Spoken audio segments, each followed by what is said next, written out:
Hello guys, మన SQL setup వీడియోకి అయితే చాలా మంది అయితే కమెంట్ చేశారు పాస్వర్డ్ మర్చిపోయాం ఎలా అని చెప్పేసి. Guys, so my SQL password ని ఎలా రీసెట్ చేయాలో మీకు స్టెప్ బై స్టెప్ చూపిస్తాను.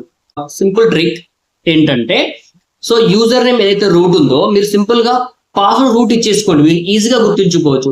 సో మర్చిపోయే ఛాన్సే ఉండదు. సింపుల్ చూడండి, ఇప్పుడు నేను ఒకసారి రాంగ్ పాస్వర్డ్ ఎంటర్ చేసి మీకు చూపిస్తాను. సో వర్క్ బెంచ్ ఓపెన్ చేశాక ఇక్కడ చూసారా యూజర్ నేమ్ రూట్ ఉంది, మీరు పాస్వర్డ్ రూట్ ఇచ్చేస్తే ఈజీగా గుర్తుంచుకోవచ్చు. సరే, మీరు ఇక్కడ నేను రాంగ్ పాస్ ఎంటర్ చేస్తున్నాను చూడండి, అండ్ ఓకే వేసేస్తున్నాను. You will get like this message. ఇలా మీకు చూడండి, cannot connect to the database server, మీకు ఎర్రర్ వచ్చేస్తుంది ఇలా. సో దీన్ని మనం డిఫరెంట్ వేస్ లోపల దీన్ని రీసెట్ చేసేయచ్చు. నేను దాని లోపల వెరీ ఈజియెస్ట్ వే చెప్తాను గైస్. మీరు దీన్ని ఇప్పుడు work bench and server install చేసినప్పుడు ఏదైతే సాఫ్ట్వేర్ డౌన్లోడ్ చేశారో ఆ సాఫ్ట్వేర్ అయితే ఓపెన్ చేయండి గైస్. సేమ్ సాఫ్ట్వేర్ ఓపెన్ చేసేయండి అండ్ మీకు చిన్న పాపప్ వస్తుంది, దాన్ని అలో చేసేయండి. ఎస్, సో మీకు సెటప్ ఫైల్ ఓపెన్ అవుతుంది మళ్ళీ. సో ఇక్కడ మీరు ఏం మళ్ళీ సెటప్ చేయాల్సిన అవసరం లేదు గైస్. జస్ట్ మీరు ఇక్కడ నెక్స్ట్ టైం చేయాల్సిన అవసరం లేదు, డైరెక్ట్ గా మీరు ఇక్కడ క్యాన్సిల్ మీద క్లిక్ చేయండి. జస్ట్ క్యాన్సిల్ క్లిక్ చేసి ఎస్ అని క్లిక్ చేసేయండి. సో ఇప్పుడు మీకు డైరెక్ట్ గా మీకు ఏదైతే సెట్ అయిన ఫైల్ చూపిస్తుంది. సో ఇక్కడ మీరు సింపుల్ గా ఇక్కడ యాడ్, మాడిఫై, అప్గ్రేడ్, రిమూవ్ ఉంది కదా, ఈ just select remove guys. Remove select చేసేసుకొని మీరు ఇక్కడ ఈ సర్వర్ ఒకటే రిమూవ్ చేసేయండి. సర్వర్ రిమూవ్ చేసేసి క్లిక్ ఆన్ నెక్స్ట్ క్లిక్ చేయండి. నెక్స్ట్ ఎగ్జిక్యూట్ అని చెప్పేయండి, అంతే.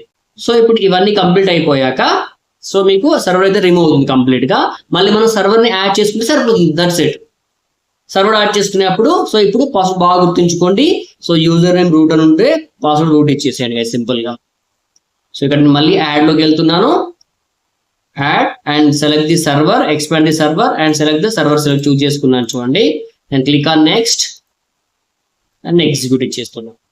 Yes, so click on download అయిపోయింది. క్లిక్ ఆన్ నెక్స్ట్ పై క్లిక్ చేయండి. మళ్ళీ నెక్స్ట్ ఇన్స్టాల్ అవుతుంది. So just click on next, click on next, product configuration, click on next.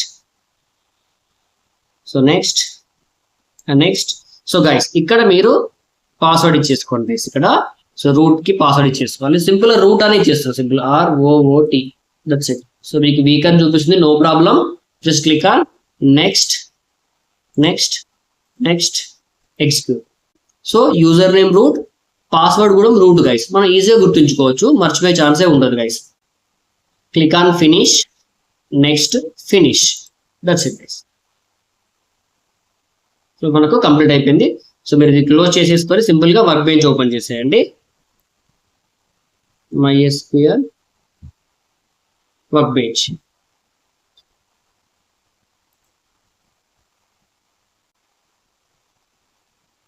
Scroll down. So ఇక్కడ local instance, so password root ఇచ్చేస్తుంది. Click on okay, that's it guys. So ఇలా మనం ఈజీగా password reset చేసుకోవచ్చు. So guys, everyone మీరు comment చేయండి, మీకు ఏం అర్థం కాకపోయినా కమెంట్ చేయండి, నేను ప్రతి కామెంట్కి రెస్పాండ్ అవుతాను గైస్. ఓకేనా? Thank you guys, take care.